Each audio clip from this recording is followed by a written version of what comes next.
Hey guys ಎಲ್ಲರಿಗೂ ನಮಸ್ಕಾರ. So ನಾವು ನಮ್ಮ ಲಾಸ್ಟ್ ವಿಡಿಯೋದಲ್ಲಿ ಈ ಪರ್ಟಿಕ್ಯುಲರ್ ಟೇಬಲ್ ಇದು ಸ್ಟ್ರಕ್ಚರ್ ಹಾಗೂ ಡಿಸೈನ್ ಅನ್ನು ಮಾಡಿಟ್ವಿ.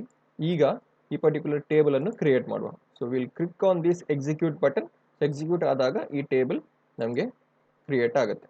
ಓಕೆ, ಸೊ ನಾವು the table has been created. So ಹೊಸದಾಗಿರುವಂಥ ಒಂದು ಟೇಬಲ್ ನಮಗೆ ಹೊಸದಾಗಿರುವಂಥ ಟೇಬಲ್ ಕಸ್ಟಮರ್ಸ್ ಎಂಬುದಾಗಿ ನಮ್ಮ ಡ್ರೆಸ್ ಸ್ಟೋರ್ ಡೇಟಾಬೇಸ್ ಅಲ್ಲಿ ಕ್ರಿಯೇಟ್ ಆಗಿದೆ. ಸೊ ಈಗ ಇದಕ್ಕೆ ಸ್ವಲ್ಪ ವ್ಯಾಲ್ಯೂಸ್ ಅನ್ನು ಇನ್ಸರ್ಟ್ ಮಾಡೋಣ. Okay, so will check it out. Just show tables actually create ಆಗಿದೆಯಾ ಇಲ್ವಾ ಅಂತ ಜಸ್ಟ್ ಒಂದು ನೋಡೋಣ. ನಾವು ಶೋ ಡೇಟಾಬೇಸ್ ಹೇಗೆ ಇದೆ ಹಾಗೆ ಶೋ ಟೇಬಲ್ಸ್ ಅಂತ ಇದೆ. ಎಸ್, ಸೊ ಕಸ್ಟಮರ್ಸ್ ಇದೆ, ಶರ್ಟ್ಸ್ ಇದೆ. ಸೊ ನಾವೀಗ ಕಸ್ಟಮರ್ಸ್ ಟೇಬಲ್ ಅಲ್ಲಿ ಇದ್ದೇವೆ. ಕೂಲ್. ಸೊ ಈಗ we are inserting some data. So ಈಗ ನಾವು ಟೆಸ್ಟ್ ಮಾಡ್ತಿದ್ದೇವೆ guys. This won't be a real data ನಾವು ಆ್ಯಡ್ ಮಾಡ್ತಿರೋದು, ಜಸ್ಟ್ ಟೆಸ್ಟಿಂಗ್ ಪರ್ಪಸ್ಗೆ ಎಲ್ಲ ಆಸ್ಪೆಕ್ಟ್ಸ್ ವರ್ಕ್ ಆಗ್ತಾ ಇಲ್ವಾ ಅಂತ ನೋಡ್ಲಿಕ್ಕೆ. So insert into customers. Okay, so insert into customers. So ನಾವಿಲ್ಲಿ ಜಸ್ಟ್ ನೇಮ್ ಹಾಗೂ ಇಮೇಲ್ ಹಾಗೂ ಅಮೌಂಟ್, ರೈಟ್. ಸೊ ನೀವು ನೋಟಿಸ್ ಮಾಡ್ಬೋದು ನಾವಿಲ್ಲಿ ಐ ಡಿ ಕೊಡ್ತಾ ಇಲ್ಲ. So we have customer underscore name. Notice ಮಾಡಿರ್ಬೋದು we are not giving the value here. So ನಾವು insert into customer I D value ಕೊಡ್ತಾ ಇಲ್ಲ. ಐ ಡಿ ಇತ್ತು ನಮ್ಮ ಇದರಲ್ಲಿ. So customer name, email and amount, values. So we keep the name as Nikanta, email ID as abc@xyz.com, and third value as 500 rupees ಗೆ purchase ಮಾಡಿದ್ದು ಅಂತ ಇಟ್ಕೊಳ್ಳೋಣ. Okay, so insert into customers, customer name, email and amount, values Manikanta ABC and 500. But I D ಮಾತ್ರ ಒಂದು specify ಮಾಡಲಿಲ್ಲ. So ಇಲ್ಲಿ ಈಗ error ಬರಲ್ವಾ ಅಂತ ನೋಡುವ. Okay, so when we click on this, something vent well, ಎಲ್ಲ ವರ್ಕೌಟ್ ಆಯಿತು, ನಮಗೆ ಇಲ್ಲಿ ವ್ಯಾಲ್ಯೂ ಸಿಕ್ಕಿತ್ತು. ಸೊ ಈಗ will just do a select star from customers.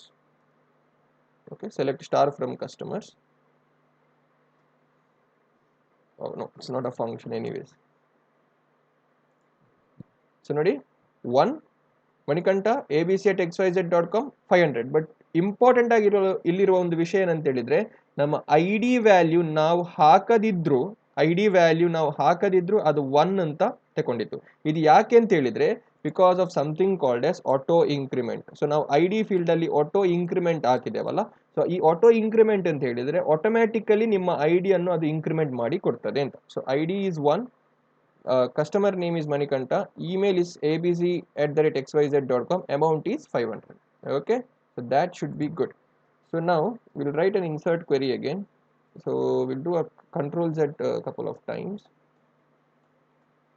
Okay, so idu ಬೇಕಾಗುತ್ತೆ guys. So select star from customers. So need not, ನಾನು ಯಾವಾಗಲೂ ಇದನ್ನು ಡಿಲೀಟ್ ಮಾಡಿ ಮತ್ತೆ ಇದನ್ನು ಬರೆಯುವುದು, ಇದನ್ನು ಡಿಲೀಟ್ ಮಾಡೋದು ಅವಶ್ಯಕತೆ ಇಲ್ಲ. ಸೊ ನಾವು ಇನ್ನೊಂದು ವ್ಯಾಲ್ಯೂ ಅನ್ನು ಹಾಕೋಣ.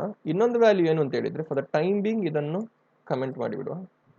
ಸೊ ಇನ್ನೊಂದು ವ್ಯಾಲ್ಯೂ ಅಂತ ಹೇಳಿದ್ರೆ insert into customers. Insert into customers, customer name, email, amount. ಈಗ ನಾನು ಕಸ್ಟಮರ್ ನೇಮ್ ಅನ್ನು ಕೊಡಲ್ಲ. ಓಕೆ, ಕಸ್ಟಮರ್ ನೇಮ್ ಅನ್ನು ಪಾಸ್ ಮಾಡಲ್ಲ, ಜಸ್ಟ್ ಇಮೇಲ್ ಹಾಗೂ ಅಮೌಂಟ್ ಅನ್ನು ಪಾಸ್ ಮಾಡ್ತೇನೆ. ಓಕೆ, ಇಮೇಲ್ ಹಾಗೂ ಅಮೌಂಟ್ ಅನ್ನು ನಾನು ಪಾಸ್ ಮಾಡ್ತೇನೆ. ಸೊ ನಾವು ಸದ್ಯಕ್ಕೆ ಇದನ್ನೊಮ್ಮೆ ಕ್ಲಿಯರ್ ಮಾಡಿಬಿಡುವ, ಪಾಸ್ ಮಾಡ್ತೇನೆ. So insert into customers, email and amount, and the values goes email I D ಹಾಗೂ ನೇಮ್. ಸೊ ಇಮೇಲ್ ಐ ಡಿಯನ್ನು ಜಸ್ಟ್ MNP ಅಂತ ಮಾಡಿಬಿಡ್ತೇನೆ, 500 rupees. Okay, so hit, you will get an error. The customer name doesn't have a default value. So ನೀವು customer ನೇಮಿಗೆ ಆಗ not ನಲ್ ಹಾಕಿದ ಕಾರಣ ಇಲ್ಲಿ ನೀವು ವ್ಯಾಲ್ಯೂವನ್ನು ಪಾಸ್ ಮಾಡಲೇಬೇಕಾಗತ್ತೆ. ಇಲ್ಲಾದ್ರೆ ಈ ಇಶ್ಯೂ ಬರ್ತದೆ. ಇಲ್ಲಿ ನೀವು ಹೆಸರನ್ನು ಪಾಸ್ ಮಾಡಲೇಬೇಕಾದ ಕಾರಣ ನೀವು ಇಲ್ಲಿ ಕಸ್ಟಮರ್ ಇದು ನೇಮ್ ಅನ್ನು ಪಾಸ್ ಮಾಡಲೇಬೇಕು. ಯಾಕೆ ಪಾಸ್ ಮಾಡಬೇಕು? ಅದಕ್ಕೆ ಡಿಫಾಲ್ಟ್ ವ್ಯಾಲ್ಯೂ ಅಂತ ನಾವು ಕೊಟ್ಟಿರಲಿಲ್ಲ, ನಾವು ಜಸ್ಟ್ ನಾಟ್ ನಲ್ ಅಂತ ಕೊಟ್ಟಿದ್ದು. ಸೊ ನಾಟ್ ನಲ್ ಅಂತ ಕೊಡುವಾಗ ನಾವು ಇಲ್ಲಿ ಅದರ ವ್ಯಾಲ್ಯೂವನ್ನು we have to pass. So will give it as Gaurav. Okay, save. Customer underscore name values Gaurav, and we should have a comma here. And save. Yes, ಒಂದು ರೋ ಎಫೆಕ್ಟ್ ಆಯಿತು. ಈಗ ನೋಡೋಣ, ಇದನ್ನು ಕಮೆಂಟ್ ಮಾಡೋಣ, ಇದನ್ನು ಅನ್ಕಮೆಂಟ್ ಮಾಡೋಣ, and you get Manikanta Gaurav. Good. So ಈಗ just uncomment this off. And guys, comment ಮಾಡೋದು ಕಂಟ್ರೋಲ್ ಸ್ಲ್ಯಾಶ್ ಆಯ್ತಾ? Control slash in your Windows and command slash probably in your Mac. So ಇಲ್ಲಿ ಇಮೇಲ್ ಅನ್ನು ತೆಗೆದು ಇಲ್ಲಿ ಇಮೇಲ್ ತೆಗೆಯು ಅಂಡ್ ನೇಮ್ ಅನ್ನು ರಾಕೇಶ್ ಅಂತ ಕೊಡು. Insert into customers, customer name amount values Rakesh 500. ನೋಡಿ ಇಲ್ಲಿ ಇನ್ನೊಂದು ವಿಷಯ ನೋಡಿ, ID ವಿಲ್ ಬಿ 2 ಆಯ್ತಾ. ನೆಕ್ಸ್ಟ್ ಟೈಮ್ ನಾನು ಯಾವ ವ್ಯಾಲ್ಯೂ ಹಾಕ್ತೀನಿ ಅದು ಇನ್ಕ್ರಿಮೆಂಟ್ ಆಗ್ತದೆ ಬಿಕಾಸ್ ಆಫ್ ಆಟೋ ಇನ್ಕ್ರಿಮೆಂಟ್ ಇದ್ದ ಕಾರಣ ID 1 ಇದ್ದದ್ದು 2 ಆಗುತ್ತೆ. ಸೊ ಈಗ ನಾನು ಇದನ್ನು ಎಕ್ಸಿಕ್ಯೂಟ್ ಮಾಡಿದ್ರೆ ಇಶ್ಯೂ ಬರಬೇಕಾ ಬರಬಾರ್ದು? Will see. Click. It worked. So ನಾನು ಇಲ್ಲಿ ನಾಟ್ ನಲ್ ಇಮೇಲಿಗೆ ಕೊಟ್ಟಿದ್ರು ವರ್ಕ್ ಆಗಿದೆ. ಯಾಕೆ ಅಂತ ಹೇಳಿದ್ರೆ because of something called as default value. ನಾನು ಅಲ್ಲಿ ಡಿಫಾಲ್ಟ್ ವ್ಯಾಲ್ಯೂ ಕೊಟ್ಟಿದ್ದೆ, ಲೈಕ್ ಇಮೇಲ್ ನಾಟ್ ಪ್ರೊವೈಡೆಡ್ ಅಂತ ಡಿಫಾಲ್ಟ್ ವ್ಯಾಲ್ಯೂ ಕೊಟ್ಟಿದ್ದ ಕಾರಣ you can add a value without this. So will check ಈಗ ಡೇಟಾಬೇಸ್ ಅಲ್ಲಿ ಏನು ಬಂದಿರಬಹುದು ಎಂಬುದಾಗಿ ಚೆಕ್ ಮಾಡೋಣ.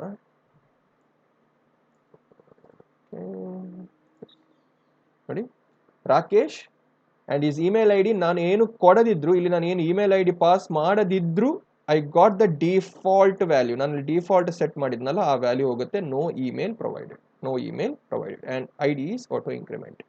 Guys, this is just for the testing purpose. So ನಾನು ಈ ಟೇಬಲ್ ಅನ್ನು ಡ್ರಾಪ್ ಮಾಡಿ ನಾವು ಹೊಸದಾಗಿ ಇರುವಂಥ ವ್ಯಾಲ್ಯೂಸ್ ಅನ್ನು ಆ್ಯಡ್ ಮಾಡೋಣ ನೆಕ್ಸ್ಟ್ ವಿಡಿಯೋದಲ್ಲಿ. ಆದರೆ just make you understand the difference between primary key. Unique ಆಗಿರುತ್ತೆ, ಎಲ್ಲದಕ್ಕೂ ಯುನೀಕ್ ಆಗಿರುತ್ತೆ. ನಾಟ್ ನಲ್ ಆಗದಿದ್ರೆ ನಿಮಗೆ ವ್ಯಾಲ್ಯೂ ಪಾಸ್ ಮಾಡ್ಲಿಕ್ಕೆ ಆಗಲ್ಲ. ನಲ್ ಆಗದಿದ್ರು ಡಿಫಾಲ್ಟ್ ವ್ಯಾಲ್ಯೂ ಕೊಟ್ಟರೆ ಇಫ್ ಇಟ್ ಈಸ್ ನಾಟ್ ನಲ್ ಅದು ಡಿಫಾಲ್ಟ್ ವ್ಯಾಲ್ಯೂ ಅಂತ ತಗೊಳ್ತದೆ. ಸೊ ಮೂರದ್ದು ಎಕ್ಸಾಂಪಲ್ ನೋಡಿದ್ವಿ. ಅದೇ ಥರ ಆಟೋ ಇನ್ಕ್ರಿಮೆಂಟ್ ಇದ್ದ ಎಕ್ಸಾಂಪಲ್ ಕೂಡ ನಾವೀಗ ಇಲ್ಲಿ ನೋಡಿದ್ವಿ. So this is the example what I want to say. So ಎಲ್ಲ ಟೇಬಲ್ಸ್ ಅನ್ನು ಸ್ಟ್ರಕ್ಚರ್ ಮಾಡುವಾಗ ನಾವು ಈ ತರ ಇರುವಂತಹ ವ್ಯಾಲಿಡೇಷನ್ ಚೆಕ್ಸ್ ಅನ್ನು ಮಾಡಲೇಬೇಕಾಗುತ್ತೆ. ಓಕೆ, ಸೊ ನೆಕ್ಸ್ಟ್ ವಿಡಿಯೋದಲ್ಲಿ ನಾವು ಹೊಸದಾಗಿರುವಂತಹ ಒಂದು ಟೇಬಲ್ ಅನ್ನೇ ಕ್ರಿಯೇಟ್ ಮಾಡಿ ಅಲ್ಲಿ ಎಕ್ಸಾಕ್ಟ್ ಆಗಿರುವಂತಹ ವ್ಯಾಲ್ಯೂಸ್ ಅನ್ನು ಹಾಕೋಣ. This was just for testing purpose. Till then guys, take care.